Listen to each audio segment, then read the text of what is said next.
Lepo pozdravljeni, tole je drugi del 8. predavanja. V prejšnjem delu smo se spoznali s heteronuklearnima eksperimentoma, ki smo z akronimom HMQC in HSQC.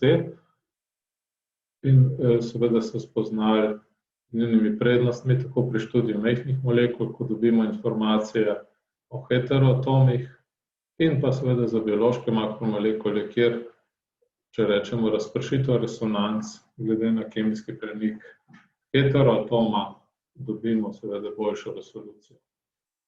Pri takih eksperimentih, če pogledamo spekter, da piše navaden NAD spekter, to je tisti, ki smo mu rekli pulse and acquire, se pravi, zbudimo protonske resonance in posnamemo FID. In če pogledamo primer protona, ki je vezan na C13, seveda 99 enot, 99% tega signala bo predstavljalo centralno linijo, lahko rečemo starševsko linijo, ali po angleško parent line. 1% je pa tistih, ki so protoni, ki so vezani na C13. In to so tisti, ki so seveda za eksperimente, kot sta eksperimenta HMQC in HSQC, ki slonita na indirektni detekciji, kjer je seveda ključno. Mogoče za vzpodbuditev zanimanja, kaj je razdalja v spektru T črte do Č črte. To je seveda sklopitvena konstanta med protonom in C13 v tem primeru. Tem dvim črtam rečemo C13 sateliti in seveda pri malih molekulah, če je koncentracija dovolj visoka, tudi opazimo. Ampak seveda protoni, ki so vezani na NMR neaktiven C12 izotop, pa seveda so kot protoni zbujeni in motijo pravzaprav detekcijo spektra in povzročajo težave. Malo smo že nakazali v prejšnjem delu predavanja, da se temu lahko izognemo z enostavnim fuzijskim ciklom, z dvema korakoma. To je seveda glasilni napredek, ker seveda signal centralne linije močno zmanjša, ampak vidimo, da še vedno presega velikost satelitov. In po drugi strani seveda takle, če rečemo zmazek na določeni resonanci, seveda v nekem dvodimenzionalnem spektru, bojo taki čudni korelacijski signali, seveda lahko tudi sovpadajo s pravimi signali. Prav potem je bilo nekaj desetletij nazaj precej velik napredek, je bila uporaba BERT presaturacije, to je bilinear rotation decoupling. To vidite, da je dejansko bilo ogromen napredek. Zadnja desetletja pa je z uporabo gradientov, in seveda to je namen tega dela predavanja. Pa vidite, da če pogledamo satelita, centralne linije praktično ni. Nekaj pa seveda opazimo. Občutljivost tega eksperimenta je manjša in o tem se bomo tudi nekaj pogovarjali. Se pravi, gradienti, ali pa z angleško pulse field gradient, se pravi, o tem sem nekaj govoril v samem uvodu predavanj. Omenil sem tudi, da imamo na modernejših sondah gradientne tuljave. Zdaj smo tukaj. Se pravi, to je tehnika, ki je prišla slikanja z magnetno resonanco, tako imenovan MRI. Je to tista, ki, se pravi, omogoča lokacijo, se pravi, ločevanje signalov glede na njihov fizični položaj. Tega smo rekli, da se v NMR visoke ločljivosti pravzaprav hočemo znebiti. Tukaj pa bomo zdaj videli, da je to precejšnja prednost pri določenih stvareh. Prav, kaj ti PFG-ji, se pravi gradientne tuljave, pravzaprav delajo? Pomagajo nam izbrati signale, ki nas zanimajo. Če smo pri amplitudni modulaciji z izbiro faznega cikla ponavljali pulzno sekvenco večkrat, in to sem vam v prejšnjih delih predavanj pokazal, kako se lahko znebimo signalov, ki nas ne zanimajo, ali pa izberemo tiste, ki nas zanimajo. Gradienti tu ponujajo veliko prednosti, so zelo selektivni in kar je bistvena prednost je, ni nobenega odštevanja. Ne gre za to, da bi bilo potrebno spekter posneti nekajkrat in potem jih ustrezno prištevati in odštevati. Seveda take stvari v spektrih povzroča artefakte. Edino, kar je, Seveda, če vzorec omogoča, če je dovolj koncentriran, bomo lahko prišli do večdimenzionalnih spektrov v kratkem času. Osnovna ideja je taka. Se pravi, uporabimo 90-stopinjski puls, tole je naš volumski element, tako si predstavljamo, da je to nekaj spinov, zaušlo si Z, spomnite se že ravnotežna magnetizacija M0 v smeri Z, prav tako zunanje magnetno polje in po 90-stopinskim pulzom, če smo poskrbeli, da je polje perfektno homogeno, glede na poddaljenost nekje od centra in pa vzdolž osi Z, to je vsi ti vektorčki takoj po vzbujanju kazali točno določeno smer.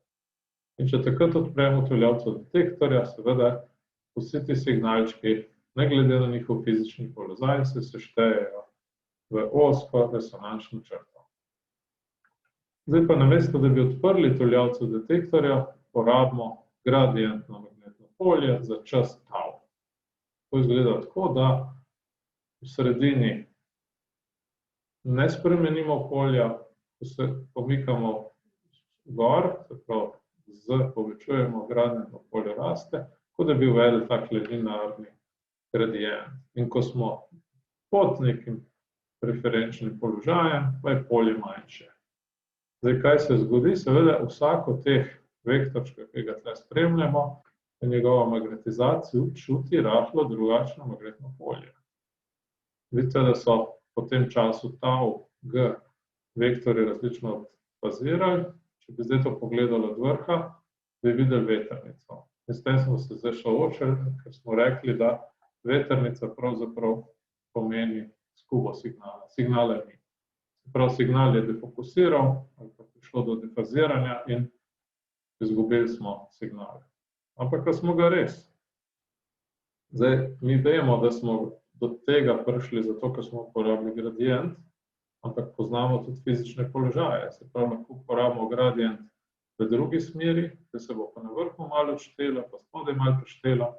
In če bomo isti čas delovali, bo seveda prišlo do refokusiranja. Se pravi, čeprav smo magnetizacijo izgubili na nek način, smo jo lahko refokusirali. Gradientni puls, drugi gradientni puls, ki je imel nasprotni predznak, je poskrbel, da je prišlo do refokusiranja. Bistvena stvar je, da ko uporabimo gradientni puls mimogrede v pulznih zaporedjih ponavadi označimo kot takimi shape profilom, rečemo, ker niso pravokotni. Se pravi, poskrbimo, da glede na fizični položaj bo v pulznem zaporedju bojo določeni jedra, določene spini čutili tole. Zdaj, tole je v bistvu razlaga prejšnjega slajda, če seveda porabimo gradient in pustimo, da tak element v pulznem zaporedju bo magnetizacija defokusirala in signala ne bo. Porabili smo potem gradient z obratnim predznakom in poskrbeli, da je prišlo do spinskega odmeva, kot nekakšen eko, in ta je seveda poskrbel, da v času detekcije zaznamo ostro Lorenzenovo linijo v našem spektru, kot rezultat seveda toka na tuljavi. Če se zdaj malo pogledamo, Larmorjeva zveza, ki smo jo spoznali na samem začetku predavanj, pravi, da je omega je gamma krat P0, prav omega je resonančna frekvenca, giromagnetno razmerje, lastnost jedra, pomnoženo z magnetnim poljem našega spektrometra. Zdaj smo pa rekli, da glede na fizični položaj, vzorčno si Z v tem primeru, je polje rahlo spremenjeno. Imamo gamma krat oklepaju V0 plus V zaradi gradientov, ki so funkcija Z položaja. Kod, ki ga opiše magnetizacija, bo seveda odvisen od časa, se pravi člen, ki pomeni frekvenco, pomnozimo s časom in vidimo, da ko ta člen razvijamo, imamo en člen, pravzaprav ne bo odvisen od položaja, je konstanta za cel vzorec, gamma je itak konstanta za določene jedro, B0 je naše konstantno magnetno polje, čas, ki ga porabimo. V tem drugem členu pa imamo člen, ki je prostorsko odvisen in ta je tisti, ki bo poskrbel, da bojo jedra ali pa atomi v molekulah seveda čutili različno magnetno polje glede na svoj fizični položaj. Zdaj, seveda, tokom kursa smo se spoznali že s stvarmi, kot je koherenčni red. Videli smo večkratne kvantne koherence, videli smo dvojno kvantno koherenco, double quantum transitions, in to smo videli, da v bistvu poteka pri dvakratniku frekvence.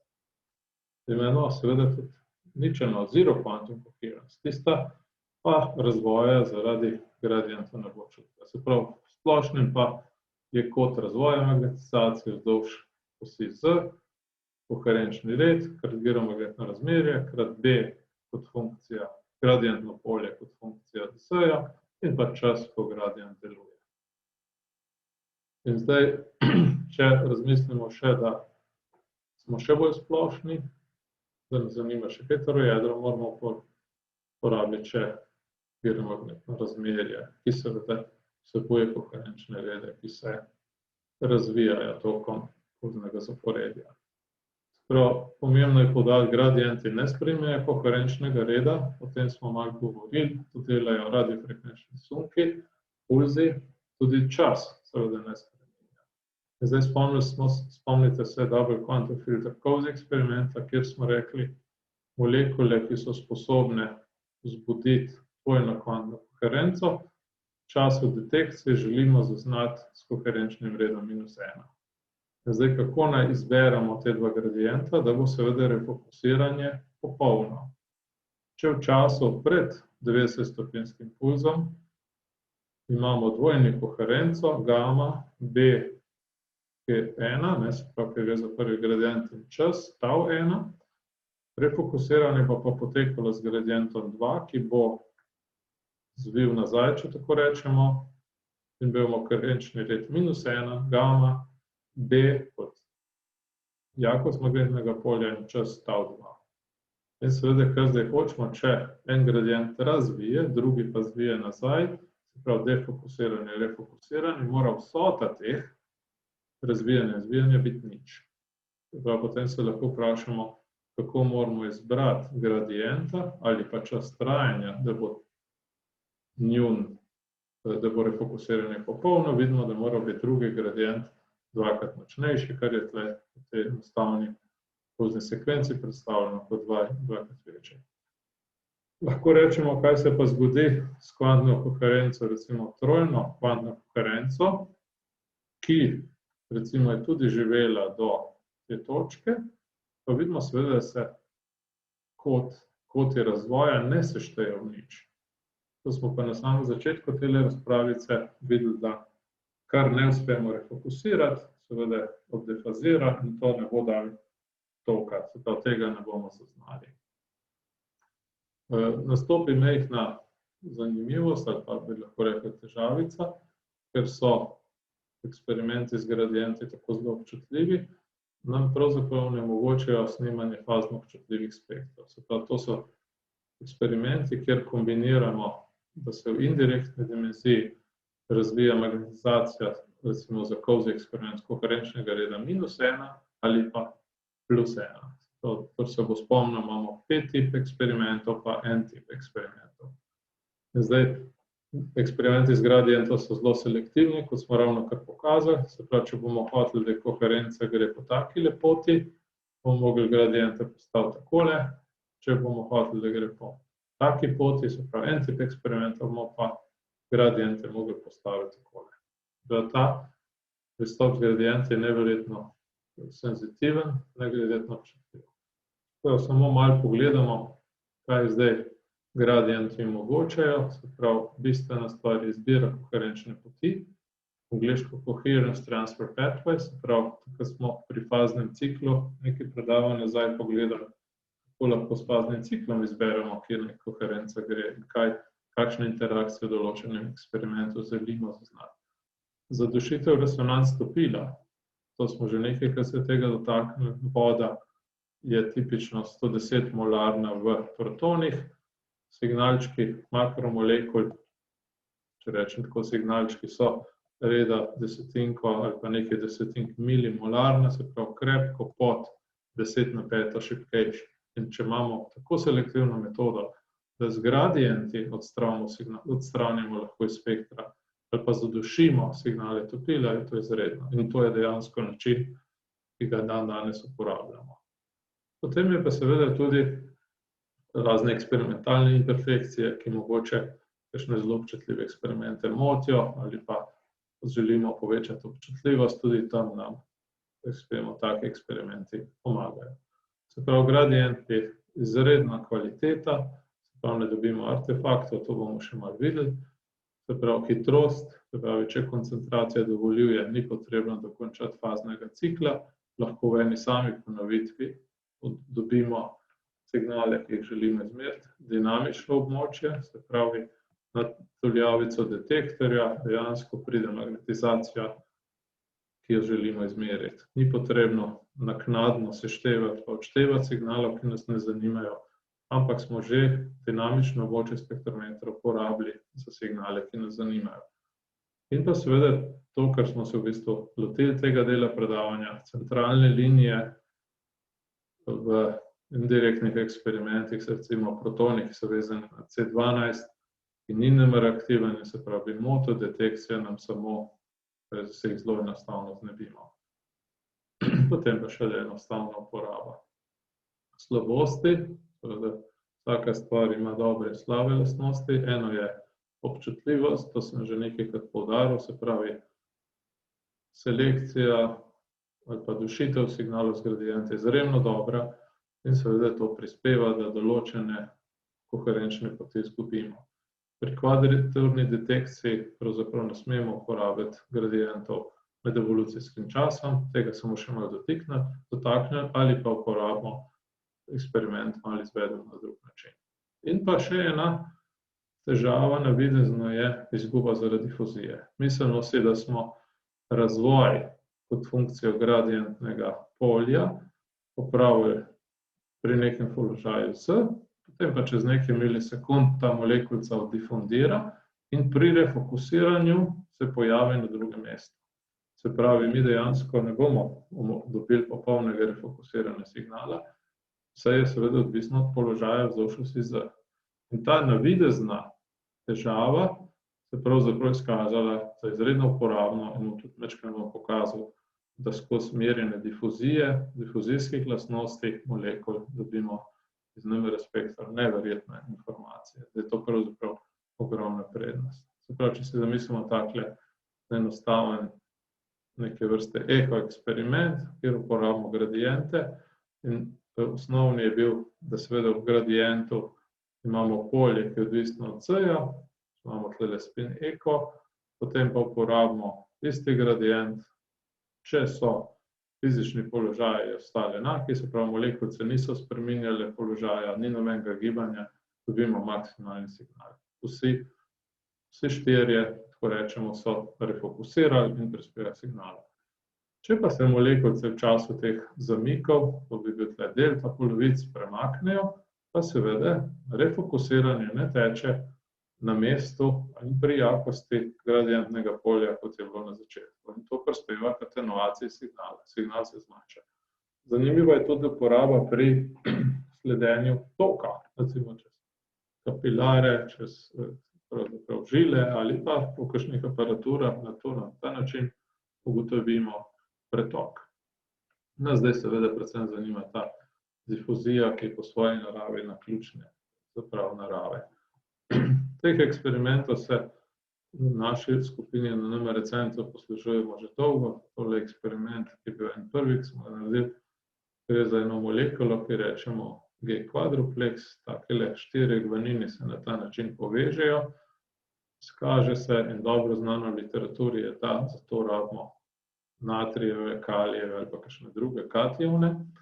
Seveda, ko je molekula v nekem naključnem klopčiču, bo bolj difuzna, slabše definirana in če naredimo takle graf, ta graf ima v literaturi ime Stejskal-Tanner plot in naredimo naravni logaritem amplitude v nekem času in amplitude na začetku, v času nič, kot funkcijo takele spremenljivke, vidite, da tle nastopa gradient na kvadrat, dobimo takole odvisnost. Ideja je, da če ponavljamo eksperiment, tukaj skala kemijskega premika, tole je moč gradienta, Vidite, da je recimo molekulica topila, seveda izredno hitro spremeni svoj položaj, ker hitro okundira. Makromolekule različnih velikosti pa je refokusiranje v močnejšem gradientu ali pa daljšem času seveda različno. Izkaže se, da je ta nezvita makromolekula ima drugačen difuzijski koeficient, kot zvita pri 40 milimolarni koncentraciji natrijevega klorida. Naklon te krivulje omogoča določitev translacijskega difuzijskega koeficienta in učili ste po Stokes-Einsteinovih zvezah in določenih predpostavkah, pravzaprav nam tele vrednosti difuzijskih koeficientov omogočajo izračun oblike ali po predpostavki neke sferične kroglice ali pa oblike molekul ali pa seveda nekega takega cilindrične oblike, če je temu tako. No in zelo podobni eksperimenti pravzaprav nastopajo tudi, če se ukvarjamo z zvijanjem ali pa delnim razvijanjem proteinov. Tukaj imamo glisocin, znate, da gre za hidrolaza, ki prav poškoduje bakterijske celične stene. Tukaj gledamo dva oziroma wild type, se pravi naravno obliko in pa mutanto. In odvisnosti signal, ko smo povečevali gradient, vidimo, da se različno obnaša, različno hitro upada signal. To lahko povezamo s tem, da je ena oblika bližje nativni konformaciji ali pa je bolj raztegnjene oblike. In pravzaprav izračunov takih krivulj oziroma stajskaltanrevih plotov, ki sem jih ukazal prejšnji, lahko tudi iz takih eksperimentov, ki slonijo na uporabi gradientov, zaračunamo kompaktnost strukture. To seveda govori o tem, v kakšni meri je struktura že tvorjena. Take vrste eksperimente lahko delamo, ali gre za mutante, ali z različnimi množinami denaturantov, recimo uporabi sečnine in vidite, kolikšno odstopanje od naključnega klopčiča, da še enkrat poudarimo, da je kemijski premik izredno občutljiv na to, ali imamo opravka z zvito ali nezvito molekulico. Pa je pa še ena aplikacija, ki se je zadnje leta izredno uveljavila, se pravi, imamo tako imenovan DOSE eksperiment, se pravi, različne lastnosti translacijske difuzijskih koeficientov uporabimo kot navidezno drugo dimenzijo v nekem dvodimenzionalnem spektru. Tukaj imamo tak spekter, kjer imamo kemijske premike ogljika, v tej osi pa imamo translacijski difuzijski koeficient. V enotah 10^10 vidite kvadratnega metra na sekundo. In če imamo glukozo, se pravi, njeni signali nastopajo pri eni vrednosti dt, saharoza je dvakrat večja, se pravi, difundira počasneje, in če pogledamo micele, še počasneje. Takele eksperimenti omogočajo pravzaprav virtualno vložbo spojin in veseli smo, da se pravi tudi v farmacevtski industriji so te stvari našli svojo aplikacijo. Pokazal sem vam pa malo prej za raziskovalne namene že dolgo zelo uporabno orodje. Če se mi zdaj vrnemo k našemu HMQC, našim dvodimenzionalnim eksperimentom, ki nam omogočajo detekcijo heteronuklearnih povezav. Osnovni HMQC, ko smo ga uvedli, je bil zelo enostaven eksperiment. Spomnite se, vzvodimo proton, dovolimo razvoj magatizacije, s tem 90-stopinjskim pulzom na heterojedro ustvarimo heteronuklearno koherenco, dvojno kvantno koherenco. Potem imamo pa razvoj indirektne dimenzije T1. No, in zdaj, seveda v HMQC eksperimentu je dušitev centralne linije, se pravi linije, ki pride od protonov, ki niso vezani na C13, je precej pomembna.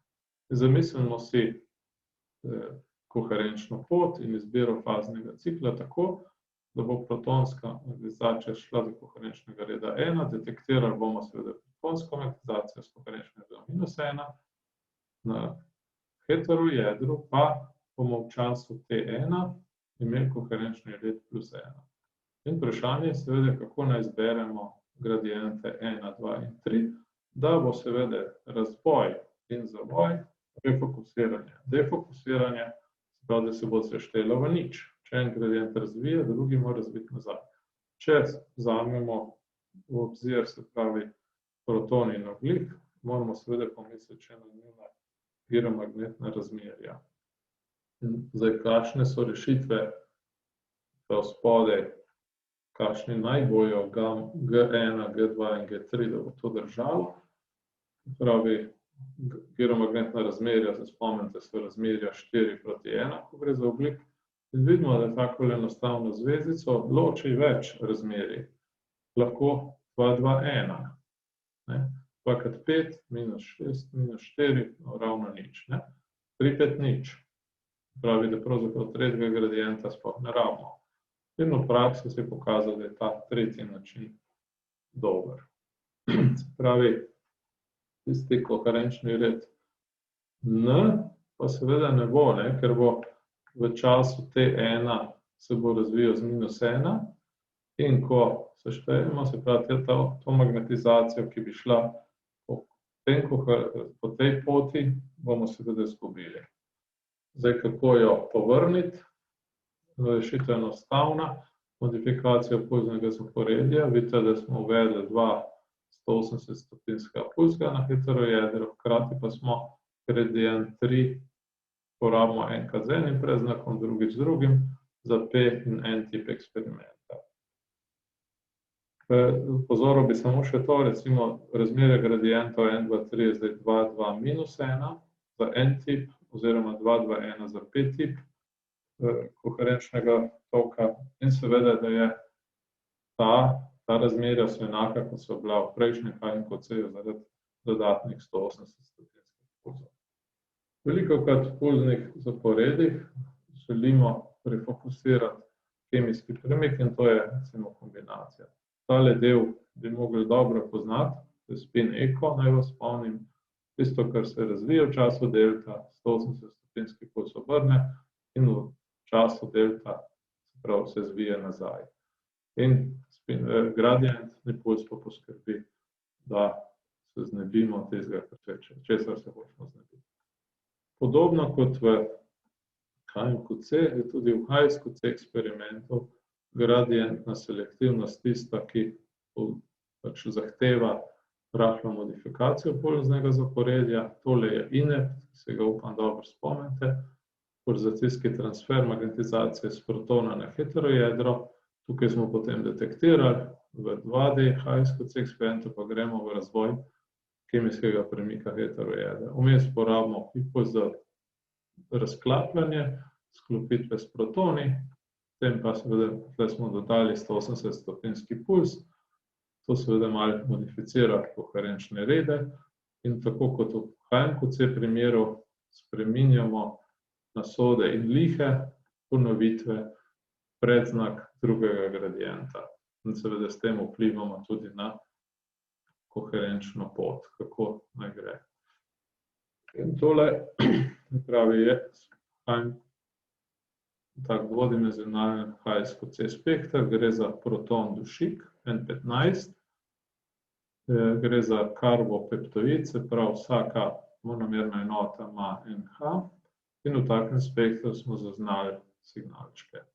Zdaj tisto, kar je, se pravi, da je dejansko v uporabi gradientov, ko znižamo konture, če se spomnite, to narisan kot zemljevid, ko se zelo znižamo, se spustimo na nivo termičnega šuma, vidimo, da dejansko ni nobenih artefaktov. To kaže, da je dejansko detekcija z uporabo gradientov je tista, ki seveda se znebi artefaktov, ki bi motili spekter.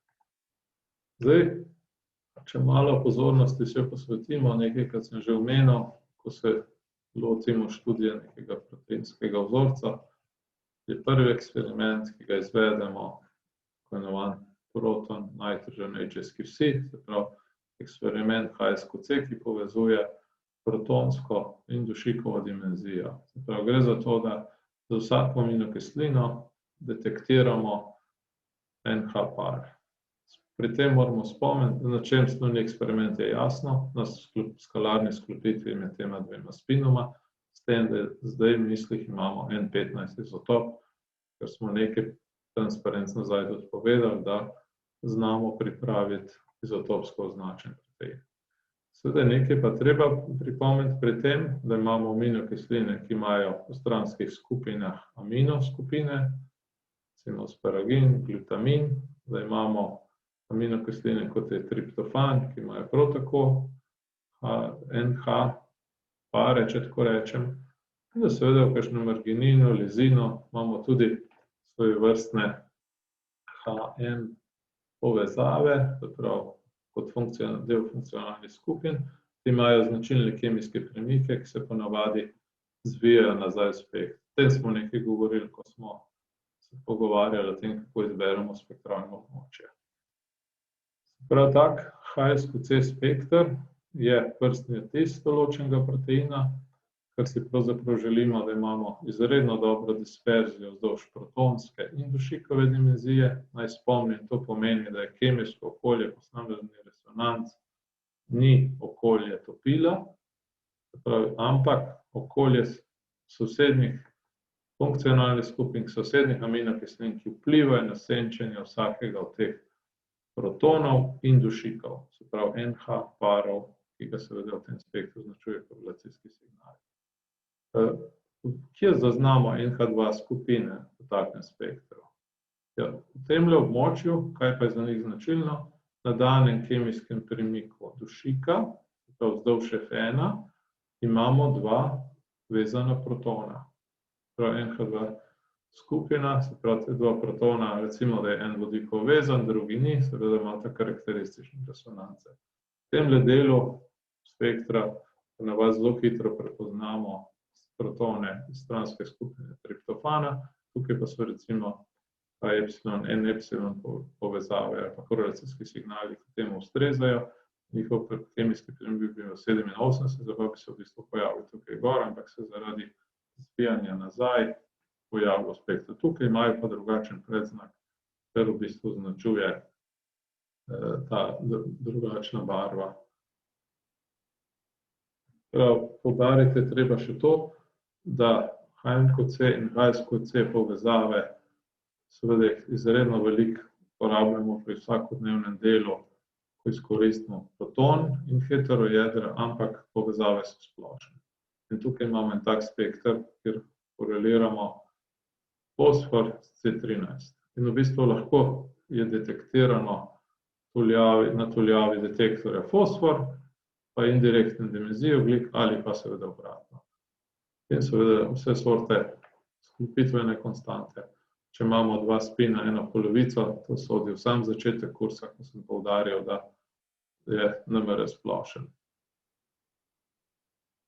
Zdaj, videli smo, da ima heterojedro in uporaba njegove razpona kemijskih premikov, če se tako izrazimo, da ima izredno dobre lastnosti in omogoča separacijo linij v spektru. NMR je izredno modularen, kot neke vrste Lego kockice. Zdaj poznamo HMQC ali HSQC eksperimente, potem pa magnetizacijo namesto, da je peljemo na detektor, damo v nek toksi eksperiment, v nek spin lock. Kaj bo to povzročilo? HMQC ali HSQC bosta naredila izbor, zdaj pravi samo protoni, ki so vezani na ogljik, recimo v tem primeru, ki ga mi želimo, samo tisti protoni, v tem primeru HD, tisti bojo potem podvrženi spin locku in magnetizacija bo razmazana po spinskem sistemu. Dobili bomo protonski podspektr, ki pa bo odvisen od tega, kakšen je kemijski premik tega heterotoma, v tem primeru C13. In temu rečemo ekseditiran toks eksperiment. Eksperimenti imajo seveda svojo veliko prednost. Tukaj je ena enostavna demonstracija na nekem dimernem saharidni molekulci. Levo imamo HSQC spektr, vidite, da je protonski spektr območen, ki je 3,5 do 5, ki je tukaj kar precej signalov. Če bi gledali samo protonske signale, disperzija ni prav dobra, tukaj imamo ogljikovo dimenzijo, ampak recimo C3 je dobro ločen, ni nobenega dvoma. Zdaj pa naredimo to kombinacijo, da disperzijo C13 signala uporabimo in uporabimo spin lock. Zgodilo se bo to, da se bo magnetizacija, ki je originalno bila na protonu 3, razmazala po spinskem sistemu. In to tako detektiramo vse sklopljene partnerje. 2, 3 seveda je lastni, 4, 5 in 6. Pa smo na ta način dobili cel spinski sistem tega obroča B, ob tem, da je seveda kemijski premik C3 v ogljikovi dimenziji, je seveda bil tisti, ki je poskrbel, da je disperzija tega spektra in možnost detekcije izredno močna. Prav, lahko se vprašate, kako pa vemo, kateri je kateri. Zdaj že veste, da je spin lock, seveda ima svoj mešalni čas in da je na eksperimentalistu, da izbere, kako daleč se bo magnetizacija prenesla. Se pravi, načelno lahko tak eksperiment ponovili nekajkrat in bi videli, kateri je prvi sosed, kateri je drugi sosed in tako naprej. No, HMQC lahko kombiniramo tudi znov z eksperimentom. To pomeni, da recimo v nekem proteinu pogledamo, kateri protoni so prostorsko blizu, recimo alfa protonu, ki je vezan na točno določen C alfa.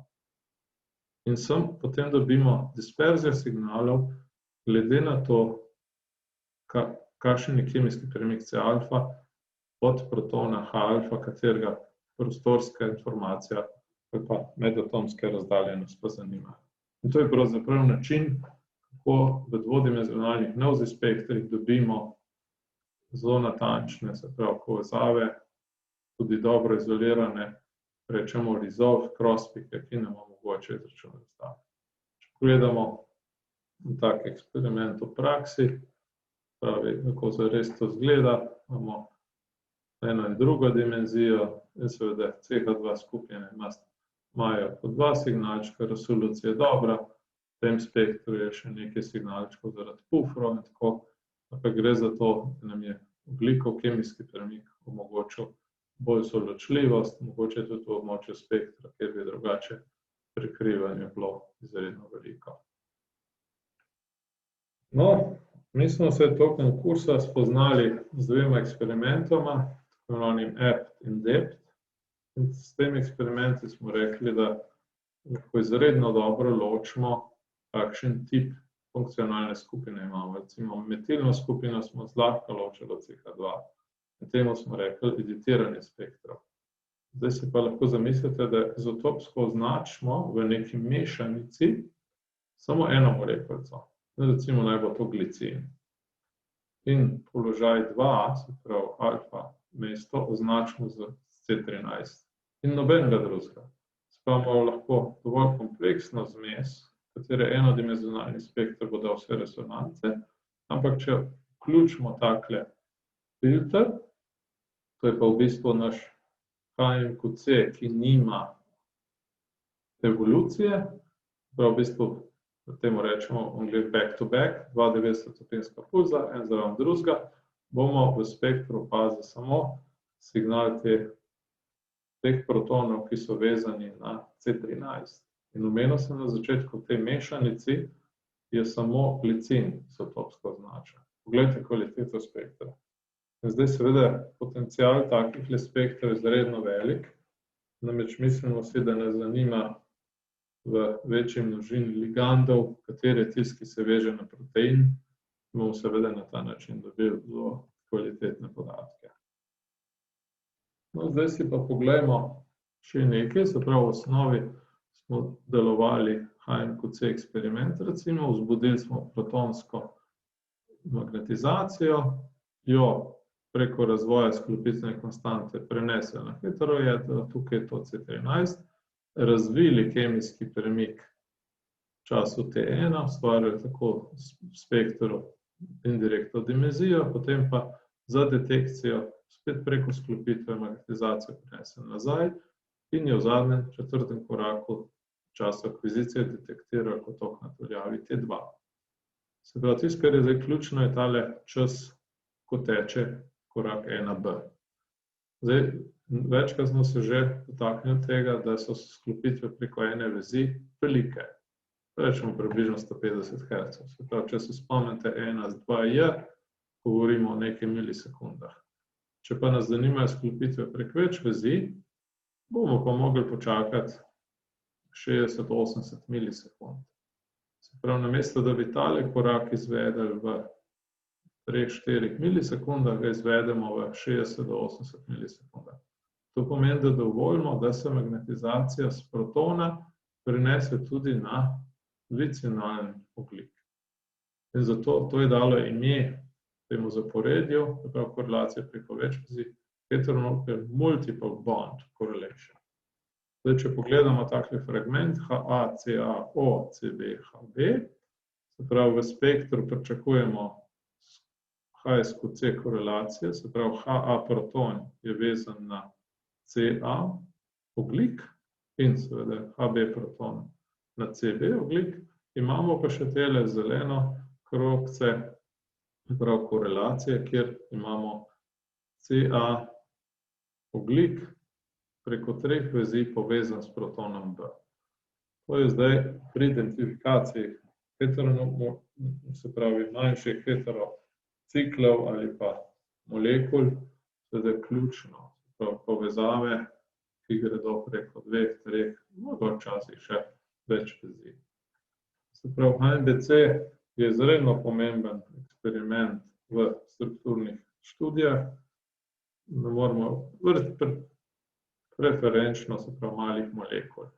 Recimo, če pogledamo takole molekulco in gledamo povezave ogljika ali pa protona 2, se pravi, tukaj imamo HNBC spekter, vzdolž F2 imamo protonske kemijske premike, vzdolž F1 imamo kemijske premike C13.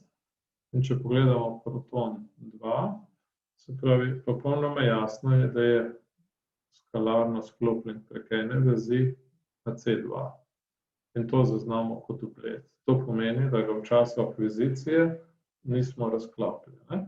Ampak imamo še na tem kemijskem premiku protona 2 še celo vrsto povezav. C8 je karbonilna skupina, C4 je tale, C5 in tako naprej, ne? Se pravi, če povezave protona 2 z vsemi ogljiki, s katerimi je skalarno sklopljen, ustreza določeni strukturi, in seveda se sprehodimo po celem delnem spektru, ne bo nobenega dvoma, da je struktura, ki smo jo določili, pravilna. Se pravi, poudaril bi na tem mestu za kemike kombinacije COSY, HNQC ali HSQC, se pravi direktne povezave, in potem HNBC, ki je tukaj predstavljen. To so osnovne tehnike za reševanje problemov molekularnih povezav v majhnih organskih molekulah. To ne pomeni seveda, da se podobnih metod ne poslužujemo tudi v časih pri študiju bioloških makromolekul. No, kako pa pravzaprav izgleda HNBC poljzne zaporedje? Takole. In če na hitro pogledate, v spomni HNQC, bi rekli, saj ni nobene razlike. Ja, saj res ni. Razen tale zamik, bomo povedali, zakaj se ga znebimo, da ne izgubljamo na občutljivosti, ampak vse, kar je seveda različno, je, kako dolg je tale delta. Se pravi, če želimo ujeti majhne sklopitve, bomo morali precej dolgo časa počakati. Tukaj 5 Hz je ponavadi že na tisti strani po že najdaljši čas, ker bi to ustrezalo 100 milisekundam. In seveda do takrat pa že relaksacijski pojavi naredijo svoje, ko bi lahko rekli, no, v bistvu velik del magnetizacije že začne se vračati, seveda se nam vrne ravnotežje. Zdaj, se pravi, tole smo omenili, ta čas za refokusiranje tle na koncu, tisti, ki omogoča, da imamo vse v fazi, spustimo ravno zaradi tega, ne. Zdaj, nekaj pa jasno, se pravi, delta, veliki delta lahko izberemo tako, da je večkratnik takega, ki bi ustrezal skalarni sklopitvi prek ene vezi.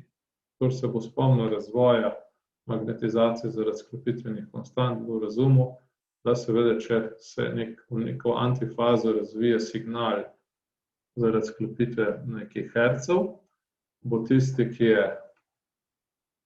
mnogokratnik tega, to razvoj opravil večkrat, ampak seveda se bosta ob ustvarjanju dvojne kvantne koherence s pulzom na heteroatomu bosta seveda oba vzgojena. Zdaj, to pomeni, da v spektru dobimo tako signale za povezave prek ene vezi in več vezi, lahko to vidimo kot prednost, to pravi rečemo, saj pravzaprav smo dobili vse podatke, ki jih rabimo, seveda slabost pa je, da nam lahko ti signali, sploh ker ne razklapljamo, pokrijejo korelacije, ki bi jih želeli detektirati, korelacije dolgega dosega. Od tega se lahko znebimo z tako imenovanim nizkopasovnim filtrom. Ideja je pravzaprav zelo enostavna. Mi vemo, da je razvoj sklopitvene konstante s heterojedrom hiter, se pravi, porabimo nekaj milisekund, 3-4 milisekunde porabimo, kreiramo večkratno kvantno koherenco na heterojedru, potem pa seveda s faznim ciklom poskrbimo, da se tale magnetizacija, ki je pristala tukaj, ne refokusira. Večji del pa seveda spustimo in ga ustvarimo večkratno kvantno koherenco po času delta 1 in delta 2, ki ustreza tej manjši sklopitvi, ki nas zanima. In to seveda v eksperimentih naredi izredno lepe lastnosti. Seveda omenil bi tudi to, da seveda uporabljamo gradiente, ravno zaradi tega, da zadušimo magnetizacijo iz starševske linije in spektri, recimo, ki uporabljajo gradienti, to je današnji pravzaprav edini način, s katerim delamo. Tudi spektrometri so tako opremljeni, vidite, da je kvaliteta spektra dejansko korelacijski signali, zlahka očitamo kemijski premik v protonski in v ogljikovi dimenziji, da nimamo teh čudnih artefaktov, ki bi mogoče nagajali pri identifikacijah. Potem sem še majhna demonstracija, kako uporaben zna biti HMBC, se pravi, omenil sem že, da detekcija majhnih povezav preko majhnih sklopitvenih konstant zna biti problematična, ker nam daljšim časi povzroča izgubo signala.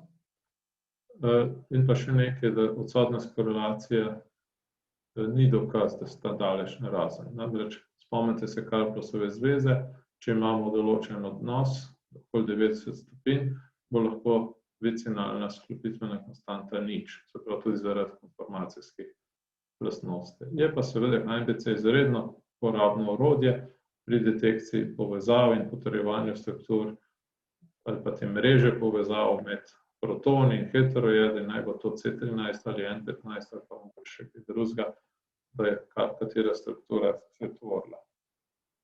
In tukaj imamo dve take hipotetične strukture, tukaj imamo pa ustrezne povezave, se pravi, da smo še večkrat rekli slice ali pa prerez torte, na kemijskem premiku H5, vidimo, da H5 kaže povezave s ogljikom 6 in 7, s ogljikoma 6 in 7. Se pravi, 5 je preko 2 vezi vezan na C6 in preko 3 vezi na C7. Se pravi, ta strukturca ustreza. Tale pa seveda preko 2 vezi na C6, C7 je pa tukaj 1, 2, 3, 4 vezi stran, se pravi, ta strukturca, ki smo narisali kot B, ne zadosti temu spektru. In podobno, recimo proton H4, pa kaže povezave preko 3 vezi na C6, ne pa na C7. In se pravi, na ta način seveda to nista edina dva, ki bi jih določili, da smo lahko prepričani, da je struktura pravilna. No, in to je konec tega predavanja. Hvala lepa.